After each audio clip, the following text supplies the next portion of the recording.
Morning. Bharat education के online platform पे मैं एक बार फिर से आपका हार्दिक अभिनंदन करता हूँ। आज अपन अगला चैप्टर अपना स्टार्ट करेंगे जिसका नाम है फायर सर्विस संगठन। जो अपनी फायर सर्विस है किस प्रकार से होती है, किस किस प्रकार के अपन इसमें सिस्टम पढ़ते हैं, कौन कौन से अधिकारी होते हैं, किस प्रकार से अपन का सिस्टम चलता है वो पढ़ेंगे। ठीक है, तो अपन स्टार्ट करते हैं। जैसे अपनी पुलिस होती है, सेना होती है, उसके समान ही अपनी अग्निशमन सेवा होती है। ठीक है, ये बिल्कुल एक अनुशासित संगठन होता है। अग्निशमन सेवा में अनुशासन सबसे इंपॉर्टेंट माना जाता है। ठीक है, जो भी अपना डिपार्टमेंट चलता है उसमें क्या जरूरी है, अनुशासन बहुत ही जरूरी है। उसी प्रकार अपनी फायर सर्विस है, उसमें भी अनुशासन बहुत जरूरी है। हर जो सिस्टमेटिक है, हर जो डिपार्टमेंट है वो किस प्रकार से चलता है, अनुशासन के ऊपर चलता है। अपना फायर सर्विस उसी प्रकार अनुशासन पे चलता है, और जिस प्रकार की अन्य सर्विसेज होती है वैसे अपनी फायर सर्विस है। अब चलो तो अपन एक एक कर पढ़ते हैं। देखो, अपनी जो फायर सर्विस का कार्य है टीम वर्क है, यानी अपने को टीम के कार्य मिलके काम करना पड़ता है। अकेला व्यक्ति कुछ नहीं कर सकता है फायर सर्विस के अंदर। ठीक है, फायर सर्विस में सभी को मिलकर काम करना पड़ता है। क्या करना पड़ता है, कार्य करना पड़ता है, क्योंकि अगर आप टीम वर्क से काम नहीं करोगे तो फायर सर्विस में अपन काम नहीं कर सकते। और अपना सबसे बड़ा चीज क्या है, फायर सर्विस का काम सिर्फ और सिर्फ केवल आग बुझाना नहीं है। ये आपको हमेशा ध्यान रखना है कि अपना काम जो सिर्फ क्या है, आग बुझाना नहीं है। इसके अलावा अपने को जान माल की रक्षा भी करनी है। ठीक है, जैसे कुआं है, सीवर है, लिफ्ट है आदि में फंसे लोगों का बचाना भी अपना ही काम है। अपना काम क्या है, सिर्फ आग बुझाना नहीं है, उसमें फंसे लोगों को बचाना भी है। ठीक है, चलो आगे चलते हैं। देखो, किसी भी शहर है, इंडस्ट्री है, उसमें फायर स्टेशन होना आवश्यक है। क्यों? क्योंकि वहां पे कभी भी आग लग सकती है। किसी भी प्रकार का अपने क्या हो, कोई भी बड़ा शहर हो या कोई भी क्षेत्र हो तो वहां पे अग्निशमन होना चाहिए। अतः प्रत्येक शहर, फैक्ट्री, इंडस्ट्री, छोटा मोटा बड़ा फायर स्टेशन वहां पे होना चाहिए। किसी भी प्रकार का आपकी आवश्यकता अनुसार, जिस प्रकार का क्षेत्र है उसके अनुसार वहां पे क्या होना चाहिए, फायर स्टेशन होना चाहिए। फायर स्टेशन से अपन को बनाने से पूर्व वहां पे क्या क्या देखना चाहिए, वहां की जनसंख्या कितनी है, वहां पे कितनी इंडस्ट्रीज है, शहर का जो क्षेत्र है किस प्रकार का है, वहां पे पानी की उपलब्धता कैसी है, अनुमानित खर्चा कितनी आ जाएगा फायर स्टेशन बनाने के लिए, वहां पे खर्चा कितना आ जाएगा, फायर स्टेशन पूरा वहां पे फायर स्टेशन का क्या होना चाहिए, संगठित करें कैसे, उसका सबकी डिटेल अपने को पता होनी चाहिए। ठीक है, तो वही चीज अपन फायर सर्विस संगठन में भी पढ़ेंगे। ठीक है, देखो फायर स्टेशन समझ कोई भी किसी भी स्थान पे अपने को फायर स्टेशन बनाना है तो उससे पूर्व क्या बातें ध्यान में रखनी है वो देखो। पहले तो वहां उस क्षेत्र की कितनी जनसंख्या है, क्षेत्र किस प्रकार का है। ठीक है, भवन की जो सिंचाई है, संचार के साधन है, पानी की सप्लाई है, अग्निशमन उपकरण है, खतरों के प्रकार, वहां पे किस प्रकार के खतरे, ये सब चीजें अपने को ध्यान में रखनी है। कौन कौन से अपने को वहां पे इक्विपमेंट की आवश्यकता होगी, फायर इंजन जनसंख्या के आधार पे फायर। ठीक है, देखो अपने को जो फायर स्टेशन है उस पर किस प्रकार की जनसंख्या होनी चाहिए उसके आधार पे अपन व्यवस्था करते हैं। जैसे मान लो 50,000 तक की जनसंख्या वहां रहती है तो एक पंपिंग यूनिट वाला फायर स्टेशन होना चाहिए, यानी अपने एक पंप से काम में चल जाएगा। ठीक है, दूसरा अगर 1 लाख से तो 2 पंप होने चाहिए, 3-1.5 लाख तक जनसंख्या तो 3 पंपिंग वाला होना चाहिए, और 2 लाख से जनसंख्या तो कितने होना चाहिए, 4 पंपिंग यूनिट वाला फायर स्टेशन होना चाहिए। प्रमुख देखो भाग कौन कौन से होते हैं, मुख्य फायर ऑफिसर होना चाहिए, वहां पे डिप्टी डायरेक्टर या डिप्टी फायर ऑफिसर होना चाहिए, डिविजनल फायर, इसको सीएफ, ठीक है, सीएफओ भी बोलते हैं, चीफ ऑफ फायर। ठीक है, सीएफओ चीफ ऑफ फायर भी बोल सकते हैं अपन। ठीक है, स्टेशन ऑफिसर होना चाहिए, सब ऑफिसर होना चाहिए, लीडिंग फायरमैन होना चाहिए, ड्राइवर होना चाहिए और फायरमैन। तो यहाँ से कड़ी चलती है, स्टार्ट सबसे पहले नीचे सबसे अधिकारी कौन होता है, फायरमैन, उसके बाद ड्राइवर, फिर लीडिंग फायरमैन, ये दोनों समकक्ष होते हैं, फिर सब फायर ऑफिसर जिसको एफ को भी बोलते हैं, असिस्टेंट फायर ऑफिसर। ठीक है, स्टेशन ऑफिसर या फायर ऑफिसर समान ही हो जाता है। फिर जो अपना पूरा एक डिवीजन होता है उसके ऊपर एक अधिकारी होना चाहिए, और उसके बाद सबसे महम फायर ऑफिसर होना चाहिए। अगर कोई इंडस्ट्री है तो वहां पे किस प्रकार तैयार होते हैं, पहले फायर मार्शल होता है, डिप्टी फायर मार्शल होता है, सीनियर फायर ऑफिसर होता है, फायर ऑफिसर होता है, फायर सुपरवाइजर होता है, फायर ऑपरेटर होता है और फायरमैन होता है। ठीक है, ये सब किसी भी प्रकार की कोई भी अपनी क्या होती है, इंडस्ट्री फैक्ट्री है, उसमें इस प्रकार से सिस्टम होता है। अब फायर सर्विस संगठन में क्या होता है, फायरमैन के क्या कर्तव्य होना है, जो अपना फायरमैन होता है उसके क्या कर्तव्य होते हैं, क्या उसमें गुण होने चाहिए, वो ध्यान रखो। देखो, अनुशासन बनाए रखना, पहला काम तो मैंने आपको बता ही दिया ना कि कोई भी फील्ड हो, आप किसी भी डिपार्टमेंट में, गवर्नमेंट में लगो, आपको अनुशासन सबसे इंपॉर्टेंट है।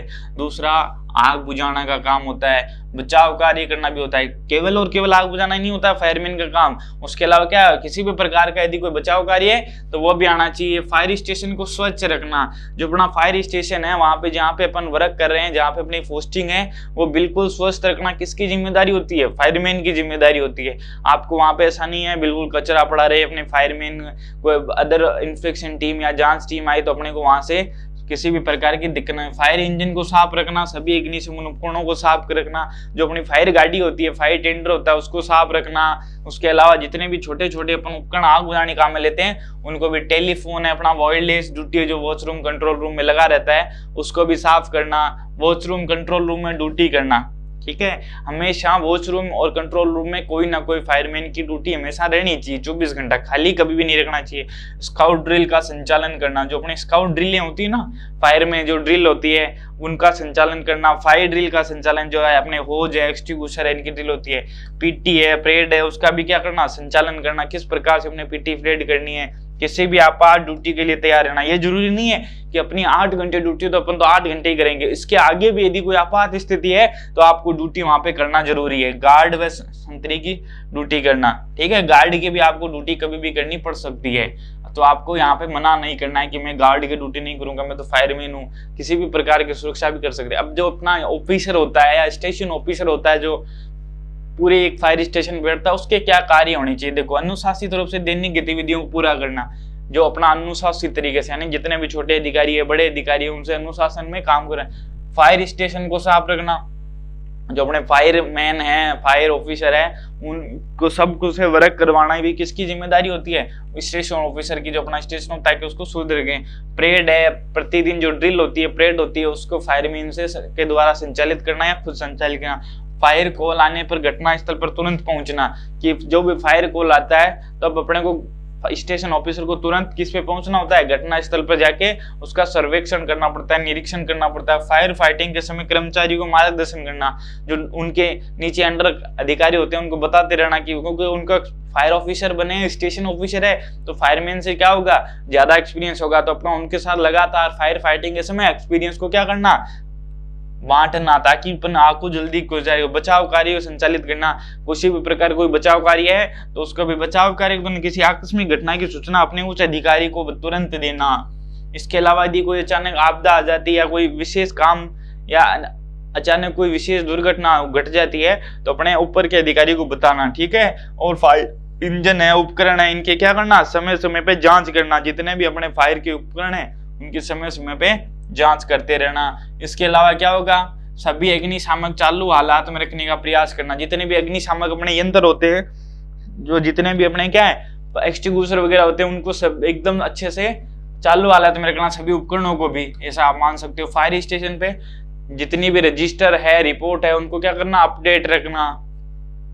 जो अपना कंट्रोल रूम है, वॉचरूम है, उनकी निगरानी करते रहना कि वो किसी में समय खाली तो नहीं है। यदि कोई, जैसे मान लो आज वॉचरूम पे फायरमैन ड्यूटी पे था, अगर वो किसी छुट्टी पे चला जाता है तो उसकी जगह दूसरे फायरमैन को लगाना, ये भी इसी ऑफिसर का ही काम होता है। फिर क्या होता है, अपने अपने क्षेत्र हैं अग्नि के बचाव के साधनों को नियमित रूप से जांचना। जो अपना अग्नि क्षेत्र है, जिस क्षेत्र में स्टेशन लगा है, उस स्टेशन के अंदर जितना भी फायर से संबंधित क्षेत्र है या जितना भी एरिया आता है, उसमें क्या करना, बचाव के रूप में जो साधन है उनको समय समय चेक करना। अब देखो, चीफ ऑफ फायर जो होता है अपना सबसे उच्च अधिकारी होता है फायर का, उसके क्या काम होते हैं, fire service administration staff, operation staff chief of fire के नीचे कार्य करते हैं। जितनी भी फायर सर्विस है वो किसके नीचे काम करेगी, चीफ ऑफ फायर के नीचे। वह फायर सर्विस में लगने वाले उपकरणों की खरीद है, फरोख्त करता है, वह लाइसेंस व एनओसी जारी करता है, ठीक है, एनओसी जारी करता है। यानी जो भी प्रकार के एनओसी है, लाइसेंस है, फायर से संबंधित कर्मचारी है, उनको सबको कौन देखभाल करता है, या पूरी फायर जो टीम है या अपना फायर संगठन है उस किसके अंडर में आता है, चीफ ऑफ फायर के। फिर देखो आगे क्या करता है, गाड़ी चालू हालत में है या नहीं, उनसे इससे संबंधित काम भी वही देखता है। मीटिंग में उपस्थित होता है, सभी मीटिंग में, ठीक है, उनकी संचालनता करता है। कौन करता है, ये चीफ ऑफ फायर करता है। अब देखो एक अच्छा फायरमैन है वो किस प्रकार का होना चाहिए, अपना जो एक फायरमैन है वो किस प्रकार का होना चाहिए, उसमें क्या विशेषता होनी चाहिए, शारीरिक रूप से स्वच्छ, यानी शरीर को बिल्कुल हष्ट पुष्ट होना चाहिए, किसी भी प्रकार का रोग नहीं होना चाहिए, मानसिक रूप से सजग, यानी दिमाग से भी उसको तेज होना है, मानसिक जो अपनी मानसिकता होती है वो भी अच्छी रखनी, अनुशासित तो होना ही होना है। फिर क्या होना चाहिए, सीखने के लिए तत्पर, किसी भी नई चीज मिले उसको सीख लो, कि कभी भी आग बुझाने जाए तो अलग अलग प्रकार की आग है तो उसमें सीखना होना चाहिए। टोपोग्राफी को उसका पता होना चाहिए, टोपोग्राफी का मतलब आप मान सकते हो अपने एरिया का मानचित्र, ठीक है, जिस भी फायर स्टेशन पे आप लगे हो वहां का जो मानचित्र होता है वो क्या कहलाता है, टोपोग्राफी। साहसी होना चाहिए, यानी बिल्कुल साहसी होना चाहिए, घबराने वाला नहीं होना चाहिए, किसी भी आपदा के अंदर जो विकराल आग हो चाहे छोटी आग हो वो नहीं होना चाहिए, ठीक है। फिर देखो प्रैक्टिकल फायरमैन से पढ़ते हैं, फायर सर्विस में क्या होता है, फायरमैन को विभिन्न बातों का क्या ध्यान रखना पड़ता है, ध्यान रखना पड़ता है, फायर सर्विस में काम आने वाले उपकरणों का भी उसको ज्ञान होना चाहिए, किसको, फायरमैन को, कर्मचारियों को क्या रहना होना चाहिए, ठीक है। मेंटेनेंस की विधि का ज्ञान होना चाहिए, जितने भी अपने उपकरण हैं उनको खोलना चालू करना, उसमें मटेरियल भरना भी अपने को क्या होना चाहिए, आना चाहिए, ठीक है। अब देखो फायरमैन का फुल फॉर्म, ये क्या है, अपना जो फायरमैन है उसमें क्या फुल फॉर्म होनी चाहिए, ठीक है। देखो पहला है फेथफुल, निष्ठावान, ठीक है, क्या होना चाहिए, निष्ठावान होना चाहिए। आई का मतलब क्या होता है, इंटेलिजेंट, बुद्धिमान। आर का रिसोर्सफुल, यानी कुशल होना चाहिए, इफेक्टिव, दक्ष होना चाहिए। मेंटल अडल्ट होना चाहिए, यानी चौकन्ना होना चाहिए। एक्टिव यानी सकर। नोबेल यानी ये कुलीन नहीं है, ठीक है।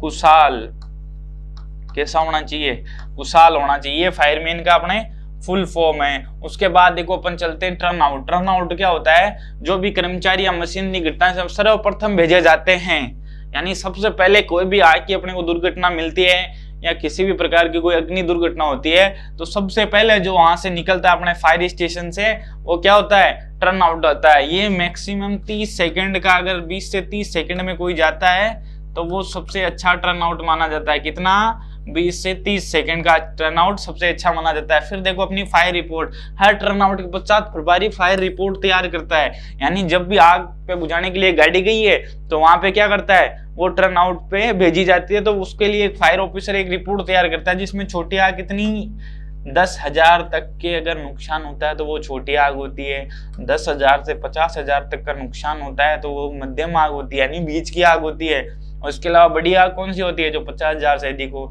अब देखो कुछ रजिस्टर्स होते हैं अपनी कुछ बुक्स होती है जिनका अपन क्या करते हैं, उसमें अपना डेली रूटीन लिखा जाता है फायर के अंदर, वो स्टार्ट करते हैं। देखो पहली आती है अक्रेंस बुक। अक्रेंस बुक में क्या होता है, अग्निशमन में केंद्र में जो बने वाले महत्वपूर्ण रजिस्टर होता है, इसमें केंद्र प्रतिदिन का दिनचर्या का विवरण रखा जाता है। जो भी दिनचर्या पूरे दिन में अपन ने जो जो किया, फायरमैन ने, फायर ऑफिसर ने, वो भरी जाती है, ठीक है। हर एक घटना के बाद क्रमवार लिखा जाता है। कोई भी अपन आग बुझा के आए तो वो क्या करते हैं, जितनी भी घटना घटी पूरे दिन में वो लिखते हैं, और ये न्यायालय द्वारा क्या है, सभी न्यायालयों द्वारा स्वीकृत रजिस्टर है। उसके बाद कौन सा रजिस्टर आता है, ड्यूटी रजिस्टर है। वह क्या है, महत्वपूर्ण कर्मचारी संबंधित आदेश ऊपरी अधिकारियों दिया जाता है, इसमें लिखे जाते हैं। जो भी अपने ऊपरी अधिकारी आदेश देते हैं वो ड्यूटी बुक में लिखे जाते हैं। होज कार्ड रजिस्टर, कौन सा रजिस्टर, होज कार्ड। होज कार्ड रजिस्टर हर एक अग्निशमन केंद्र पे पाया जाता है, और हर एक होज के लिए एक पेज होता है, ये पेज नहीं है, एक पेज होता है, ठीक है।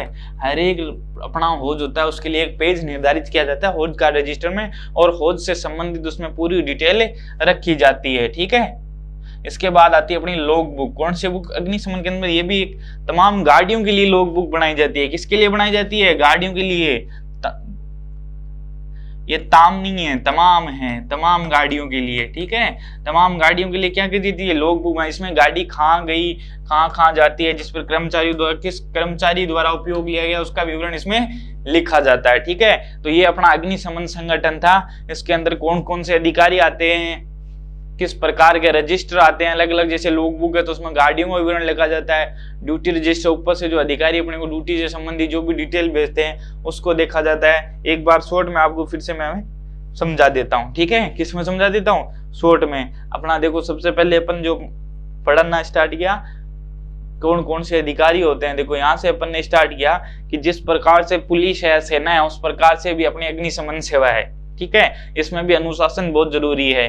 और इसमें अपन ने देखा कि आग को बुझाना ही अपना काम नहीं होता है, सिर्फ आग को बुझाना ही अपना काम नहीं होता है, क्या काम होता है साथ में, बचाव कार्य करना भी अग्निशमन सेवा संगठन का ही काम है। उसके बाद अपन ने क्या देखा कि जो अपना फायर स्टेशन है किस प्रकार से क्षेत्र, जनसंख्या, संचार के साधन, खतरों को देख के अपन स्थापित कर सकते हैं, ठीक है। उसके बाद कुछ जनसंख्या के आधार पे जैसे 50,000 तो वहां पे कितनी पंपिंग वाले इंजन लगे होने चाहिए, इंडस्ट्री में कौन से अधिकारी होते हैं, फायर में कौन कौन से अधिकारी होते हैं, फायरमैन का क्या काम होता है, फायर ऑफिसर का क्या काम होता है, स्टेशन ऑफिसर का क्या काम होता है, फिर अपना जो चीफ ऑफ फायर है उसका क्या काम होता है, ये सब अपन ने देखा।